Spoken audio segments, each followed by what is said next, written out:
Hello and welcome back to 100 Days of Magic. We are continuing our series on making sacred spaces. Sacred spaces, we talked about what sacred space is, laying your groundwork. We talked about the earth element and how it is foundational, it pulls your energy down. We talked about the fire element, how it energizes you, pulls you up, and connects you to the divine. Today we're going to be talking about the air element. Before I get into that, I just wanted to make sure y'all know you are more than welcome to be in this place, the crossroads of magic and mastery. I'm Donna Woodwell. This is a space I hold open for anyone to ask any questions about magic in all of its various elements, as well as share their own work.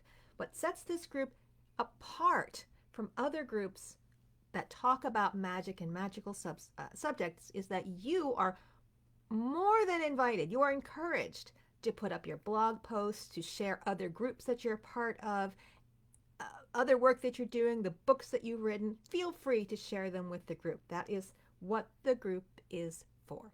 Hello, Jackie. Hello, Boris. Hello, Claudia. I'm glad you're all here today.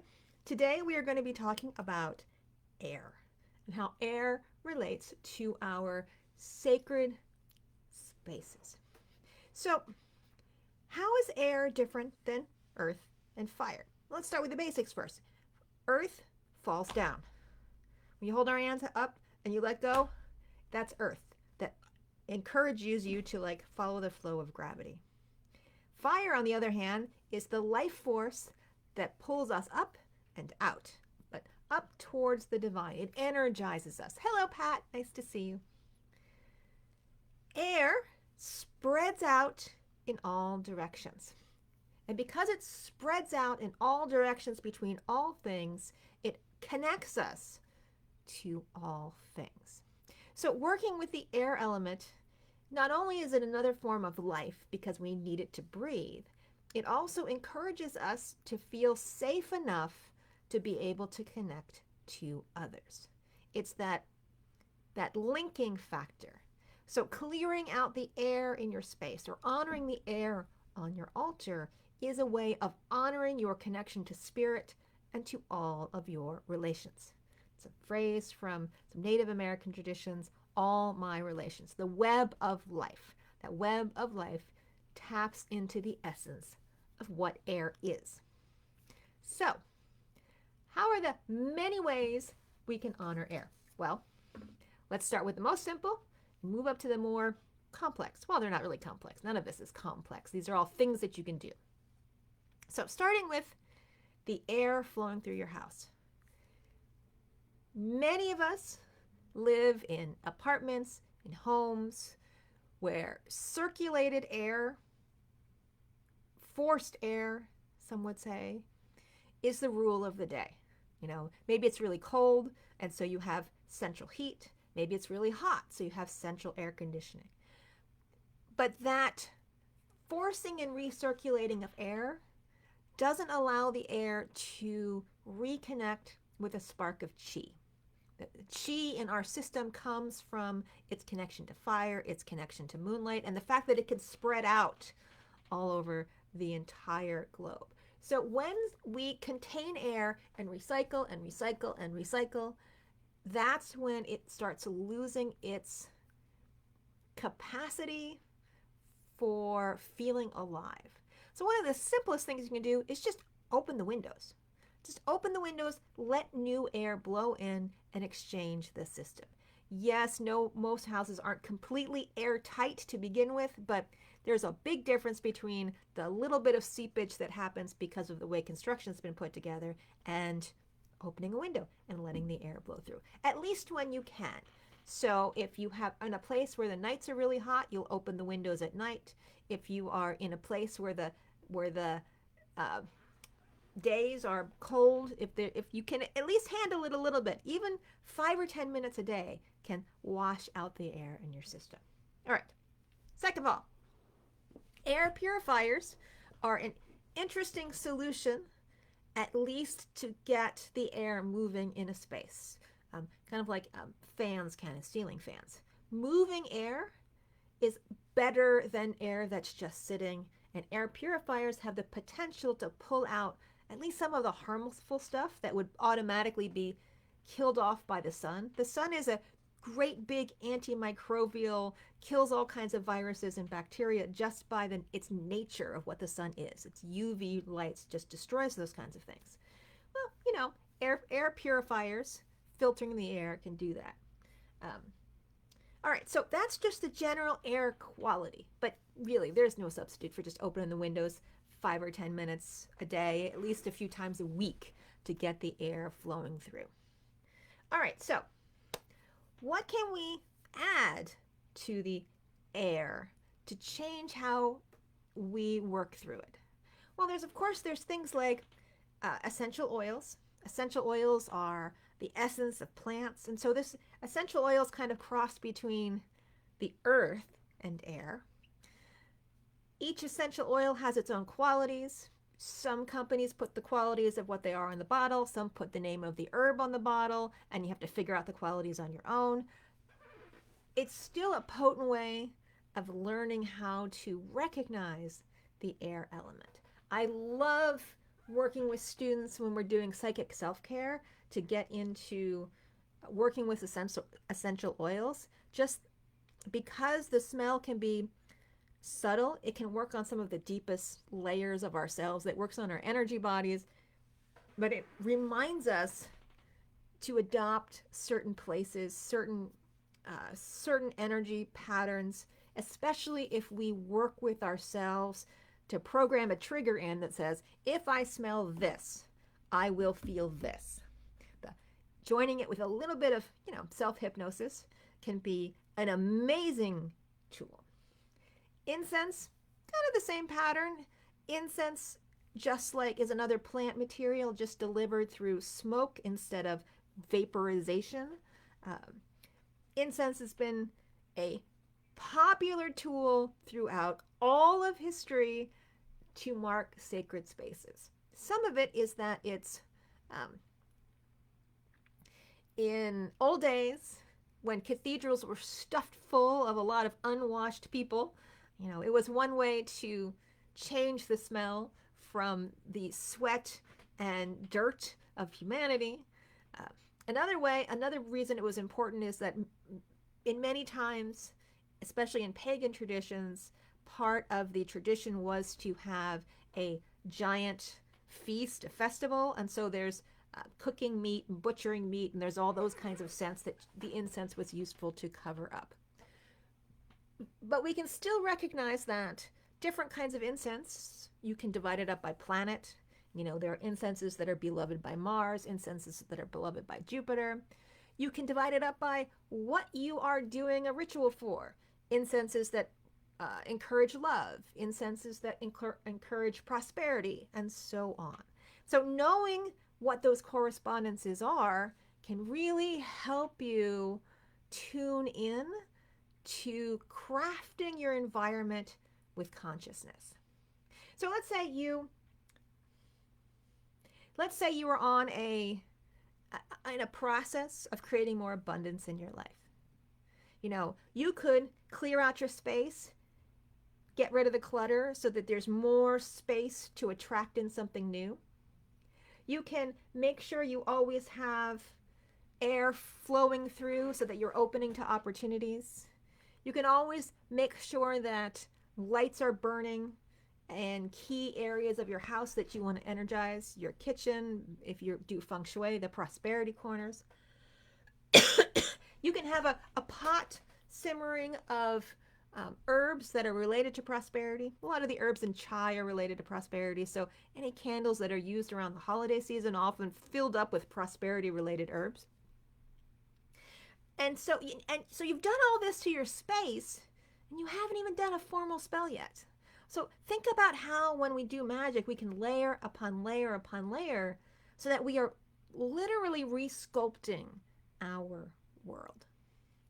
So, all right, we got some simples, essential oils, and incense. What about smudge? Smudge is very popular. It's just a way of burning usually sage or cedar or copal or something else that is traditional in clearing out air. There's some science behind smudge and it related incense that indicates that the smoke can attach to pollution ions in the air and pull them out of the air.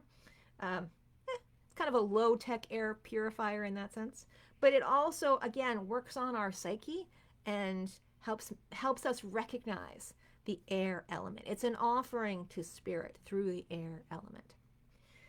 Smudges, some people find it easy to work with. Sometimes it's hard to work with. It usually comes in sticks. Let me see, like sticks. It'll look like this. The thing about smudge is that they usually come all wrapped up. And when they're all wrapped up, they don't burn very well, because in order for something to burn, you need to have airflow. So when you get a new smudge stick, the first thing you should do is pull the material down that holds it together. So it's all at one side instead of wrapped around the whole thing. The other thing you should do, depending on the type of smudge it is, sometimes, I don't know if you can see this, sometimes they are wrapped around. And so you need to take a pair of scissors and cut through these wrapping points. Let's see if I can do it. There we go. Get myself covered in smudge. Okay, here you can see it here. See these loops? See those loops? Those loops don't burn well. So cut them up and spread them apart so that then when you do light it, this lights a lot faster than a big bunch of stuffed together herbs. All right, I've got smudge all over me now. Usually when smudge is used, it's put in some kind of bowl. This is a traditional abalone shell bowl that it's put in, but any kind of bowl will work. Just make sure that when you carry it around, bowls can get hot on the bottom. So sometimes they have holders that they can go in, so you can carry the holder and not not get burned by the shell heating up.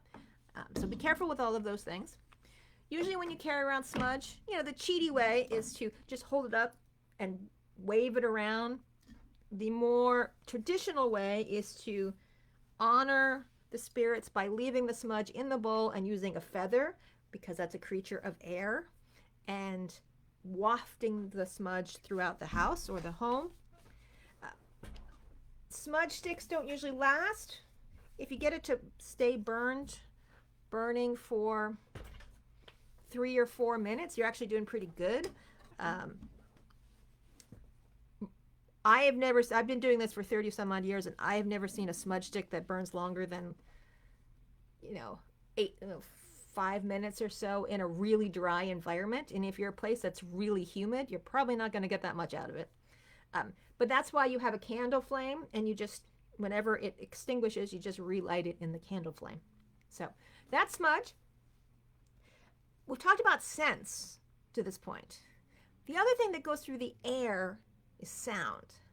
And if scents aren't your thing because of allergies or because of rules that your living space has, or you don't want to bother the people around you, using sound can be a great way to clear out a space as well, especially if it's sound in combination with visualization. So you can use bells, you can use drums, and the exact same way you would use a smudge stick to clear out an environment. Walk around a space, walk around the corners, and ring bells. And when you're doing it, imagine that the energy is lightening up. Whenever you clear with air, it's always, always, always useful to have the windows open so there's a place for the air to continue to exchange itself. All right. And finally, not just bells and things, it's the ambient music that you have playing. Marsilio Ficino wrote an entire book on the relationship of plants and music to planets, that certain musical qualities related to certain planets. And if you were working on a spell, again, let's use prosperity since we were working on it. Jupiter is the traditional planet that encourages wealth and abundance. So you would play music that was sacred to Jupiter also in the background. So might make you think of compositions like Hoth, the planets, where you had music for each planet in a whole new light. That, in a sense, that is a religious work if you want to connect to all of the planets. It's its own ceremony, so to speak. So lots and lots of different options for using air in your sacred spaces. Another building block that you can work with to help you connect to spirit and to all your other relations, right? Tomorrow we're going to finish up this series talking about the element of water in sacred spaces, and then I'm going to talk about how you design rituals that you might want to use to maintain your sacred space, as well as how to create an altar to anchor your intentions. So lots of stuff going on in the next 3 days. I hope you will tune back in. It's my pleasure to be here. I hope you will continue this conversation underneath in the comments of this video. We all have tools and tricks that we use for ourselves. It's always interesting to read what other people are doing because that's where I get most of my inspiration. Oh, how did you do that? You know, I'm always grateful when people put up what they do because it gives us a chance to talk about it. Okay? It's good to see you all. Glad you're here. And I look forward to our next conversation. Take care, everyone. Bye.